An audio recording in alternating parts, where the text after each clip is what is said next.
Hi, I'm Amy Porter, and this is my podcast. My mission is to show people how to empower themselves through music, business, and media. I try to see as clearly as possible how I can help. I showcase the music that I've played and the people I've met along the way. I'm a wife and a stepmom. You might know me as a professor, a performer, a producer, a publisher, a recording artist. I'm the founder of a couple of nonprofits.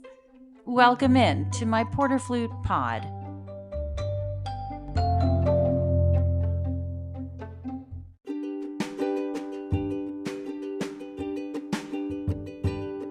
Welcome to Porter Flute Pod, and happy birthday, Penny Fischer. This National Flute Association Lifetime Achievement Award winner turns 80 on October 22nd, 2023, and it was exactly 3 years ago, a few days after her 77th birthday, that we had a conversation. It was about our project called the Phillipe Gaubert Study Guide. We delve into 11 works by Phillipe Gaubert. Listen in as we discuss her passion, everything in this repertoire that's important in Gaubert's music, and even some things that aren't. Co-producing in the podcast, Jordan Smith and Alan J. Tomasetti. Welcome to Porter Flute Pod. I'm so happy you're here.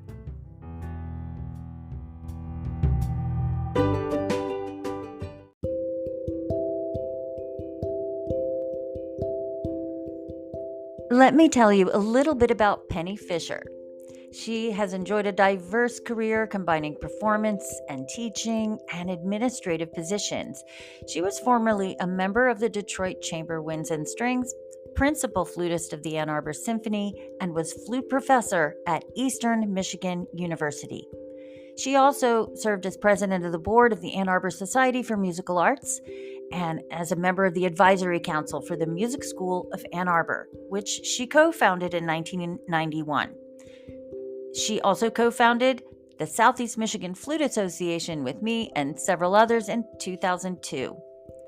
Fischer has served the National Flute Association in many roles, beginning in 1983 when she accepted the volunteer position of convention coordinator and site selection chair. She went on to become program chair for the 1991 convention in Washington, D.C., and then became president of the board. And during her term as president, she oversaw the development of what was then called the awards banquet. We now call it the gala. She announced an active endowment and development program. She wrote the first President's Appeal letter. She established the Myrna Brown Society and the Baroque Flute Artist Competition. She initiated NFA's first town hall meeting.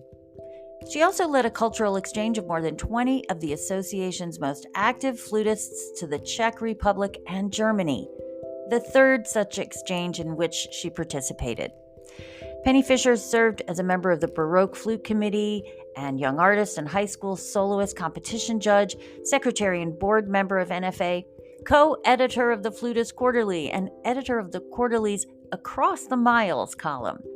She's been a popular performer and presenter at conventions. She's offered a Baroque Dance 101 for musicians, and she's performed winning compositions of the newly published music competition. She's premiered compositions by William Albright and Nancy Faber. She conducted in 1997 at the 25th annual convention, she conducted the Jubilation 97 Flute Orchestra. And she's also presented a tribute to C.P.E. Bach to celebrate his 300th birthday during the 2014 convention.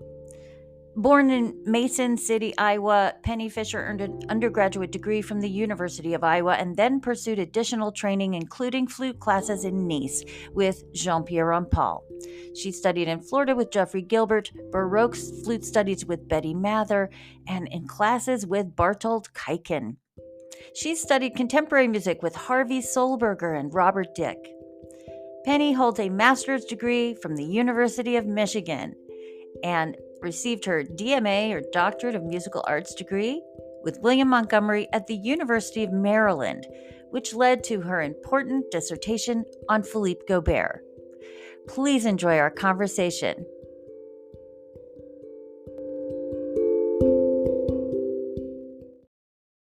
Hey, good to see you. Nice to see you too. Happy belated birthday.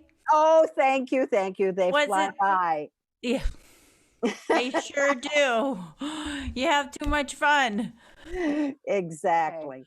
Well, I like the idea of your Nocturne Allegro Scherzando, the Madrigal, which is used a lot, and the first sonata. What I love about that piece, not only is it beautiful and it's very early, but it really introduced Gaubert to Moïse. That is a fun little factoid, is the fact that Gaubert was asked to be on the jury of the final exams in the year 1906, only because he was the composer of the big piece that they were preparing for the final exam. So he was hearing all of those students that wanted to matriculate. He was hearing all of them. And this is the first time that he actually had a chance to hear this young student named Marcel Moïse, who happened to win that year. And he went up to Moïse after Moïse played, and after the whole thing was done, he said, "I would like to work with you." And at this point, Gaubert had a young, burgeoning career as the assistant conductor of the orchestra in Paris, the Société de Concert de Conservatoire, which now is the Orchestra de Paris. And so he was less known as a flutist by this time, even though he could still play very well, but he was exploring these options of being a conductor. But also the fact that he had composed this piece as a request by Taffanel, who was his mentor, who was still the professor of flute at the conservatory. He did it, I'm sure, out of love of Taffanel, to honor his mentor. But part of the outcome of it was that he met this young, very brilliantly talented flutist, Marcel Moïse. And it started a relationship that went throughout their lives. Why is it important to include this piece in our repertoire? I think it funnels right in with the great concours pieces that we have in our flute repertoire from the Paris Conservatory days. And it's deceptively difficult piece, is my feeling. It looks easy, but it is not all that easy to play beautifully. And I think part of it is that Gaubert was enough of a flutist. In fact, he was the premier young flutist in town. At the time, he was first flute in the Société de Concert de Conservatoire, and he was this burgeoning assistant conductor there. But he knew the instrument very well, from the technical, from the tonal standpoint, from colors. And so that the piece that he wrote to honor his beloved mentor, Taffanel, has all of those qualities in it. To my dear master teacher, Paul Taffanel. This is the first of 10 concours pieces that Gaubert wrote for the Paris Conservatory. Gaubert was 27 and a member of the flute sections of the Conservatory Orchestra and the Opera Orchestra. As a composer, he was asked to sit on the faculty jury. Marcel Moïse remembers preparing this new piece and winning the coveted first prize in flute by his jury performance. In my 1982 interview with Moïse at age 92, he recalled the moment vividly. He said that famous Gaubert was impressed and took an interest in him. establishing a close professional and personal relationship that extended over the next 35 years. The Nocturne and Allegro Scherzando shows the influence of preceding Paris Conservatory concours pieces. The slow, fast scheme, indicated in the title of the same, is found in prior pieces of Louis Gahn and Georges Enesco. The Nocturne is in ABA ternary form. The A theme is presented in D-flat major. The contrasting B section is in E major, with a return to the A theme back in D-flat major. The Allegro Scherzando is in a ternary form, A-A-B-A. In this movement, the pitch center moves up a major third from D-flat major to F. The movement starts in F minor and ends in F major with a dotted rhythmic figure. A number of scale forms are used, including a variety of hexatonic 6-note and pentatonic 5-note scales. This piece remains one of Gaubert's most familiar and performed compositions for flute and piano. It has remained continuously in print for over 100 years, since its first publication in 1906. The slow nocturne offers the performer the opportunity to exhibit tone colors, sensitive phrasing, and expressiveness, while the fast Allegro Scherzando demands brilliant technical facility, integrating a variety of articulations, including double tonguing. Take the time in the transitions, but don't labor too much on the technique. The flow of your technique is the important factor in this beautiful melodic masterpiece. Notice that Gaubert often uses enharmonic pitches in the same measure, moving you from one key center to the next. For instance, in measure 16, he ties an A-flat to a G-sharp in order to move through to the next key. Also, be aware of the pitch of the minor seventh in measure 13, as well as recurring larger intervals. The metronome marking written is astonishingly fast. Speed is relative to the expertise of the player, and this work has many difficult arpeggios and articulated passage work. It requires finesse. Please play slowly and cleanly until you can provide an effortless approach to the speed of these notes. When the slow lyrical section comes, play broader and show your expansion of sound. It should be a much fuller contrast to the whimsical, quick, lively, and brighter tone you should use for the Allegro Scherzando section. Make sure to have clear double tonguing at the final animato. It's the sparkle that is added to the splashy finish. I hope you can enjoy this masterpiece beyond the competition world and include it in your regular concert flute playing life. It stands the test of time.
Well, the instrument, had gone through so many stages at the Paris Conservatory. It started way back in 1792 with Devienne, with his one-keyed flute, and then evolved over the 19th century as the flute became a 3- and 4-keyed instrument, then a 6-keyed instrument. Then finally, Theobald Böhm had developed his new key mechanism, which was embraced by the French. First of all, they were the first ones to embrace that new key system. And by the time, let's see, Altes preceded Taffanel, and the music was reflecting the abilities of this new instrument to be able to facilitate such a stronger technical facility, and also still to have a lot of tone color. Those that didn't like the new instrument didn't think it had the tone colors that they were used to from the wooden flute, because that beautiful, soft, sweet sound of the wooden flute is different from our metal flutes. But the great things about the Böhm system flute outweighed it. And so music started to change. The music that was written for this new instrument was much more technical. It was much more bravura. It reflected more of the violin bravado of the 19th century literature of the violin. And so we have this new possibility of things that a composer can do to write for the instrument. And Taffanel was smart enough to go after the best French composers of the time to write these year-end concours pieces that now are part of our basic repertoire. And they were all written to kind of display the potential of this newly embraced flute of the time. And the new metal flute that came out in the 1840s, the mid 1840s, was this it was a combination of silver and some other metals, which made the flute much louder than it had ever been before. it became a real dynamo in the construction of what the flute could do, let's say in a larger chamber ensemble or even an orchestra setting, because all of a sudden you could hear it. You could hear it soar. And that was one of the big things that really made it popular to consider changing over to, because you had to change all the fingerings you'd learned on that old style flute into a new fingering system, and no one wants to do that. But the fact is, there were so many benefits to this new flute. Now, that was reflected in some of the methods and the exercises that were composed to show off this new flute. And that includes the boom caprices, all the boom pieces. Those were his selling points. When he'd go to try to sell this new flute, he'd play those pieces, which were impossible to play on the flute of the day. They were literally impossible to play. And here he was playing them.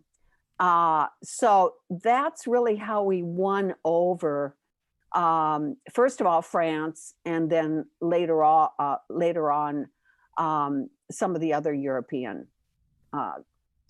countries. So, I mean, it was an interesting time.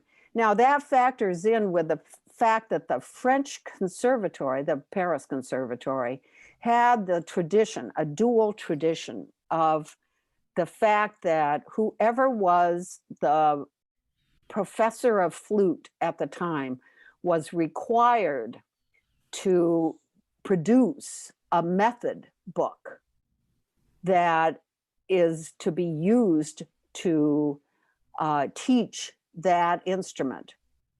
And they were required to either write these year-end concours pieces, examination pieces themselves, or find someone else to write them for them. And so you'll see in the history of the Paris Conservatory that a lot of the methods that start way from the beginning with Devienne's method, and then the Hugo Wunderlich method, and then the Altes method, and then the Taffanel. He always had scribbles of sheets that were going to be his method, and he was so busy, he never got around to actually getting it out as a method, which meant it was very important to him because of the tradition that he asked his favorite student, Gaubert, who knew everything about Taffanel's method, to do it, to finish the project for him, because he knew he wasn't going to be able to get it done before he died. That was on his deathbed in 1908. So that's it. But that method didn't happen until 1923, many, many, many years later. In 1923, Gaubert honored a promise that he had made to Taffanel on his deathbed in 1908. It was to complete the large flute method Taffanel had prepared over many years. He entrusted his exercise materials to his favorite student, Gaubert, to consolidate into a formal flute method, which was a long-standing tradition of Paris Conservatory teachers dating back to the beginning of the conservatory in 1795. Unfortunately, another Taffanel student named Henri Bouillard published Taffanel's 17 daily exercises under his own name. Gaubert had become aware of this. A court case ensued against Bouillard. These 17 daily exercises were originally on scraps of paper that Taffanel had kept in a large cabinet at the conservatory, from which his students could borrow for practicing until they had it memorized. All of Taffanel's students, including Gaubert, had learned to play using these Taffanel exercises. Gaubert recognized that Bouillard was plagiarizing Taffanel's work and fought with the Taffanel family and the director of the conservatory in a court case, which they won. Bouillard's studies were withdrawn by the publisher and remaining copies destroyed. This undoubtedly put added pressure on Gaubert to finally carve out the time to prepare Taffanel's flute method as he had promised. Marcel Moïse remembers assisting Gaubert in the afternoons following morning orchestra rehearsals to patch together the various Taffanel exercises found on scraps of paper that today form the materials found in the complete method for flute by Taffanel and Gaubert. Penny, the editor's preface stated that Gaubert contributed much of his own material to the method. When I interviewed Moïse in 1982, he insisted that all of the source material was Taffanel's and that Gaubert's intent was to present Taffanel's exact ideas. He only added a section of orchestral excerpts that updated the method. Georges Barrère, who had studied with Taffanel at the same time as Gaubert, insisted that the method contained too much of Gaubert and not enough of Taffanel. Who is to say? The complete method is a combination of step-by-step instruction, combining theory and practice in a large collection of studies and exercises and excerpts of difficult passages in flute works. The breathing section was an important aspect of the French flute school. The golden rule is, take a breath whenever it is possible without breaking the phrase. This method is an encyclopedia for the flute in its 227 pages organized into 8 sections. This method immediately took the flute world by storm. The French original was soon published into English, German, and Spanish. The 17 daily exercises are the daily exercises embraced by developing and advanced students from around the world. It is still in print today and used by thousands of flutists more than 108 years after Taffanel's death. I think that we love the Madrigal because we love the fact that it's short, it's sweet, it has beautiful phrasing, it has changes in key, it has a faster middle point in the ABA form that it has, and it's very satisfying to play it. Mm-hmm. When you finish playing, you go, oh, I love that piece. You say that rather than, boy, what a dog. It's a morsel of goodness. Yes, it's a morsel of goodness. And I think that's why so many people still love playing it. And it's short. Mm-hmm. Mm-hmm. Madrigal is dedicated to a Dr. Buquois from the Academy of Medicine.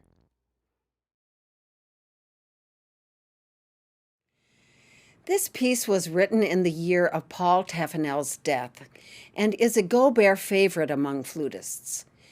It is in ABCA form, a variation of a second rondo form or a modified sonata allegro form. Its beautiful melody starting in A minor moves to G major and ends in E minor. It is a memorable melody. The B theme is in F sharp minor, moving to E major. The middle section is a true development section with material from A and B in fragments going through a series of key changes. The return of the A section is an exact return from the beginning of the piece in A minor, closing in G major. There have been many interpretations of this short jewel of a piece. Gaubert recorded it in 1919. William Bennett, well-known British flutist, upon hearing Gaubert's performance of his madrigal, wrote, quote, "This," referring to Gaubert's playing, "to me is truly modern playing at its best. It has everything that I've heard from the best modern players, and maybe much more. He has a wonderful ability to change his color, to change his vibrato, and has a complete control over the rubato, which is used expressively. You can hear his virtuosity with elegance, The musicality is comparable to the greatest violinist. You could listen to Chrysler or somebody. His vibrato is used in the tone. The tone is expressive all of the time, changing all of the time. Throughout history, we've had changes to our instrument, resulting in changes to performance practice and to the concept of what's modern. So, regardless of the style of the tone, the width of the vibrato you choose, or the tempo you decide upon, don't let your interpretation be the only one you use. Keep an open mind and discover how we've changed over time and in our playing of this wonderful tune. A madrigal originally was a story with text, so find your story and sing it as your madrigal.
So it's difficult to play, just dial it all back down and play Madrigal so efficiently.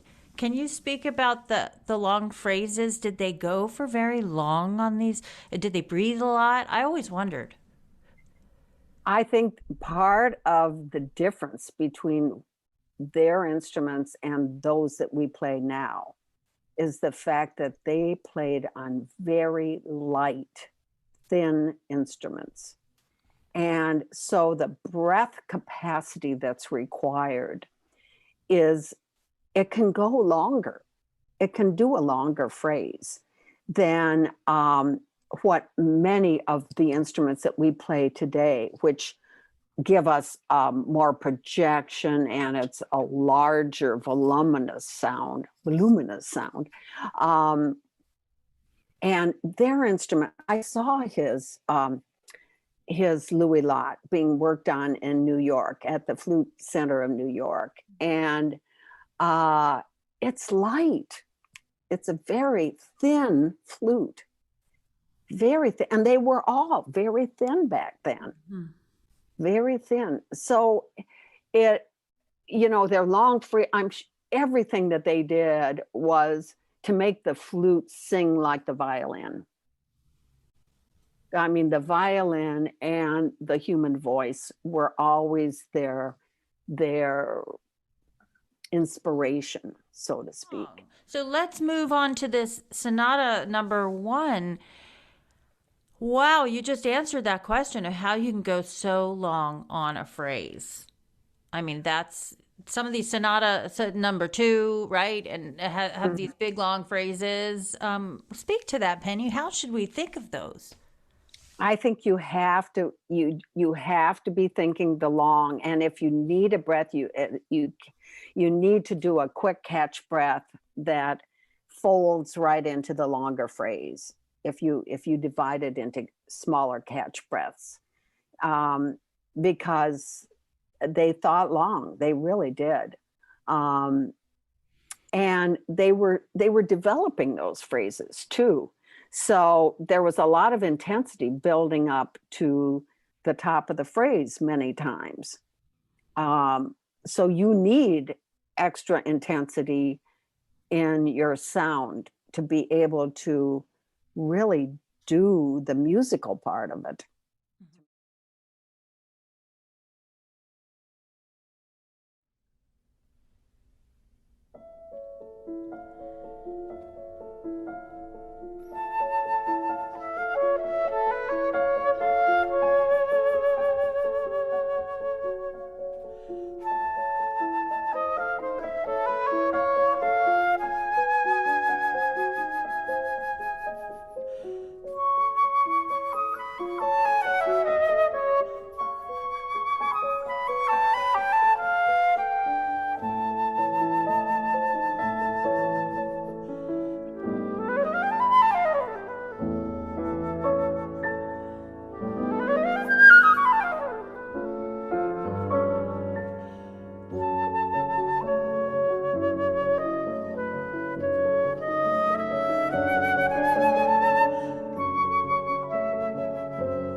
Why is it sonata in A and then deuxième and troisième? I mean, is that just editors and publishers?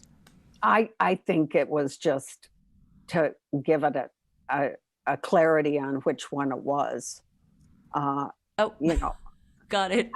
Yeah, I don't think there's anything more to it than that. And what I like about Gaubert, he was such a people person that most of these flute pieces that we play were written for friends of his. We love that, don't we? Yeah, we love it. We love that. We pay we attention to love it on it. our study guide. Yeah. We love it. And I don't think he would have written it except for the fact that he wanted to write something for his friend. Sometimes he would divide a larger piece into, giving different people a movement, so to speak, a different friend. He'd write a different friend one of the movements and then put them together into a bigger work. And I think it was maybe more of a tradition back then, but it also loved the orchestra at the opera. He loved the Associated Concert du Conservatoire, all of the players there. They were his best friends. Mm-hmm. Well, it's very apt that he named Sonata in A in 1918 and dedicates it to Paul Taffanel. Yes. His teacher, he said. Yes, mon maître.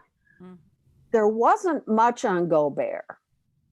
And so I thought, okay, maybe he's the right subject and I could make it into my dissertation. Then I started to realize that the Library of Congress had a whole lot of literature there that no one else had. That included going way back. They had original newspapers, the French musical newspapers. They came out twice a week, Le Monde Musical and Le Ménestrel. Those were the two. And literally, I spent hundreds of hours reading these original newspapers that already were 70, 80 years old. I mean, some of them. And what I started reading was, here's Gaubert on page 1. Here's Gaubert on page 3. Here's Gaubert on page 5. Here's Gaubert again on page 6. And so that would be 1 week.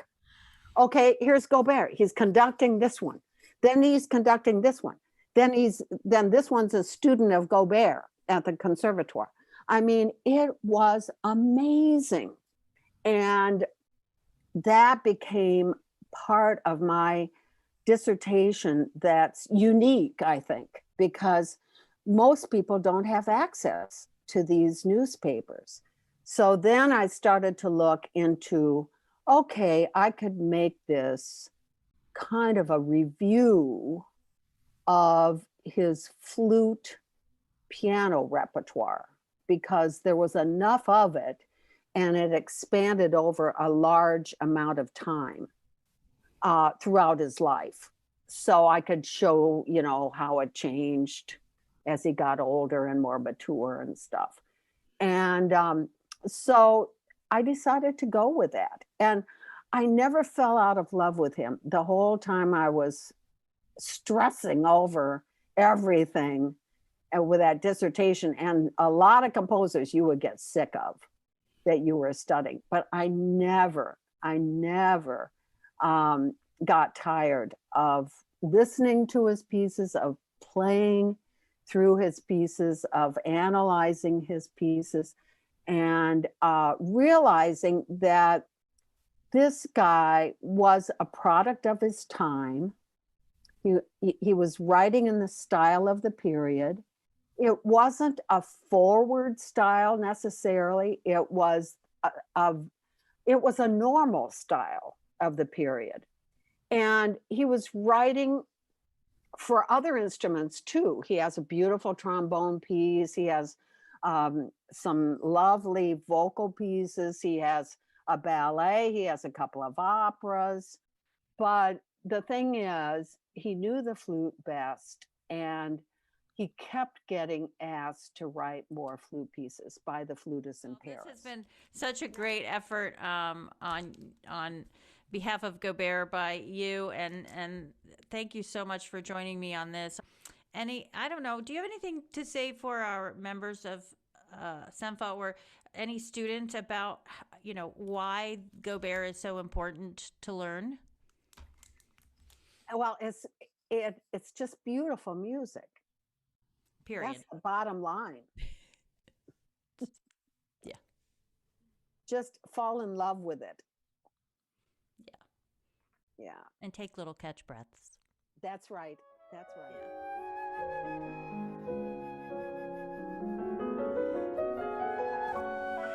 Thank you, Penny Fischer, for your generosity and warmth and spirit and love.